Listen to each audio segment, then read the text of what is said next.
So ayun. Inyo, what's up mga kabagis? This is Jubilito TV Official at eto na naman po muli ang isang edisyon ng ating reaction video mga kalingap at kabagis. No? Pero bago po lahat, syempre po, mega love shoutout muna kay Kuya Val Santos Matubang, kay Ate Edna Vlogs, kay Kalingap Rab, kay Ruel of Malalag, Kalingap Netizens, Kalingap Subscribers, Kalingap Supporters, at lalong-lalo na po ang ating mga Kalingap Partners.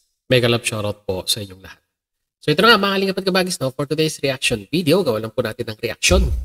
At muli po, pagbibigay ng opinion dito nga po sa naging pagbisita ng staff ni Kalingap Rab, ang mga K-Boys dito po sa nanay ni Rose Ann, no? Na kung saan mga kalingap at kabagis ay meron pong idinaing na concern ito pong nanay ni Rose Ann. Kung ano po yung concern na yon, mga kalingap at kabagis, panoorin po muna natin, saka po natin gawan ng reaction video. So narito po yun mga kalingap at kabagis. Nay, may iba pala ako, Nay. Kasi si Nanay Cynthia may nakwento. Oo. Itong ano daw, nakaraan daw, na ano, may parang Umaali-aligid daw dito. dito. Oo, yan nga, yan yun. Kamusta man po yung safety po ninyo dito? Yun nga, ang tinatakot namin dito. Opo. Kasi sa akin, nangyari na din yun ay. Ano? Isang gabi. Ano na? Kagabi na Hindi, nung isang gabi, may nag-ikot-ikot talaga dito ng tao. Kaya, Nag-iikot-ikot. yun din ang inaano ko, tinatakot. Grabe. Kasi walang screen yung, gusto ko nga palagyan ng ano, yung pang pintana, yung pang Parang bakal. bakal o na yun. Katulad nung kinasinsya. Sa terrace. Opo. Yun ang inaano ko dito kasi nag-iisa lang ako. Kaya nga. Kasi naamoy ko yung sigarilyo. Ay wala man dito naninigarilyo. Siya nga eh. Yun ang tinatakot ko dito. Kaya pag may nakalampag dito, Mga bandang anong oras po yun, Nay? mga hating gabi, mga alas 2. Alas 2? Alauna ng madaling Siyempre, araw. wala nang tao, tulog ng mga tao. Yan ang tinatakot ko dito. Pinapatay nyo ba yung ilaw nila? Gabi. Maganda sila naka-ilaw lang yan. Nakabukas lang yung ilaw nyo. Para takot sila. Hindi ako nailaw dito sa loob para hindi ako O na nakikita. para di ka kita. Palabas lang. Inaano kasi namin dito sa Olives kasi yung ano niya, yung sa naglalakad-lakad. Ito na ibaga na yung police o. Ano maganda gawin dito sa Olives kasi itong ano baga niya. May nakita ka na isa. naglalakad-lakad dito, wala man. Meron? Hating gabi. Nakita mo siya mismo. Hindi ba naamoy ko yung sigarilyo? Ating gabi, gising ka. Oo, minsan kasi magdamag ako hindi nakakatulog. Yan nga na problema ko dito. Kasi nag-isa lang ako. Yung natakot ko. Bibigay ko na yung contact number ng Mercedes Police Station na. Bibigay ko sa inyo. Para at least, pwede kayong tumawag doon. 24/7 yun.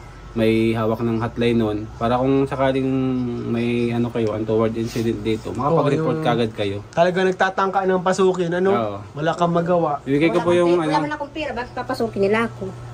Ano na gamit? Siguro nakita yung flat screen mo. TV, Ayun, oh. kukuha nila TV. Baka gusto bang kidnapin? Di baling di baling kidnapin, dahil lang patayin. Oo ka. Kung papatayin ako, hindi na ako makita ng anak ko. Grabe. Grabe na yun, no? Grabe po si nanay, mag-isa lang siya dito. Nakita niyo naman po, na-maintain niya yung paligid. Ang daming Akala tanim. nyo lang, kontento lang. So yun ang mga kalingap at kabagis, no? Isa sa mga concern ng nanay ni Rose Ann, ayun nga daw pong may taong umaaligid, no? Or sabihin na nating dumadaan or maraming factor ang pwede po nating isaalang-alang dito.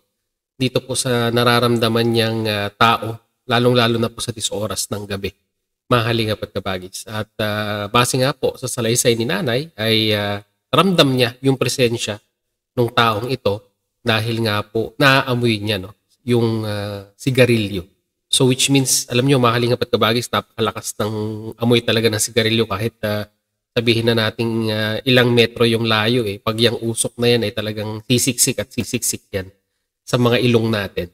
So yun yung palatandaan niya na may umaaligid dito po sa kanilang bahay. At ang concern niya, mag-isa lang siya at si Rosa na wala naman po dyan.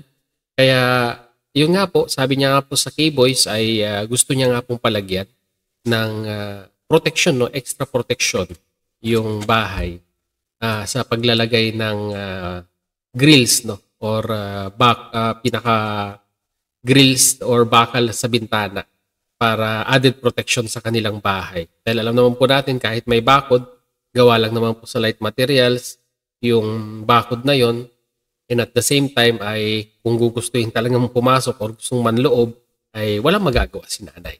At mabuti na lamang, isang magandang idea ang binigay ni Sir Olives dahil alam naman po natin na si Sir Olives ay miyembro po ng PNP, pulis po siya, ay sabi niya nga po ibibigay niya po yung hotline ng Mercedes Police Station para nga daw po pag magkaroon ng kahit anumang untoward sa incident, no, mga kalingap at kabagis, ay pwede po siyang makapag-report at humingi ng tulong sa ating kapulisan. So magandang suggestion yan, Sir Olives. At sana wag na tayong humantong, no, sa ganong insidente na kung saan ay kailangan pa natin mag-report.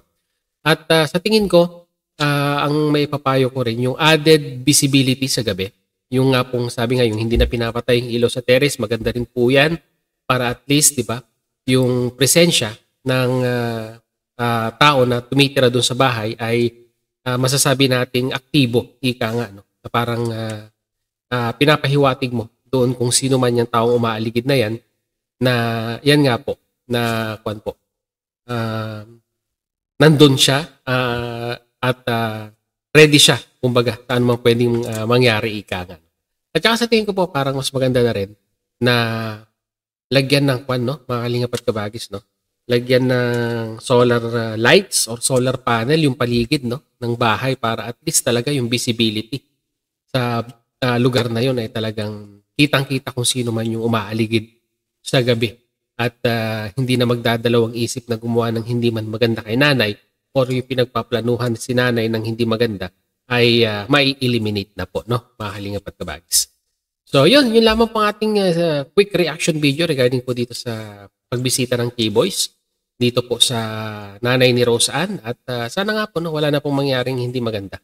Any untoward incident dito po sa nanay ni Rose Ann na minsan ay talagang syempre po, nag-iisa na lang siya dyan, ay marami po talagang mga masasamang elemento or yung mga taong may hindi magandang balak sa kanyang mga kapwa ang nagmamasid lamang at kumukuha ng pagkakataon.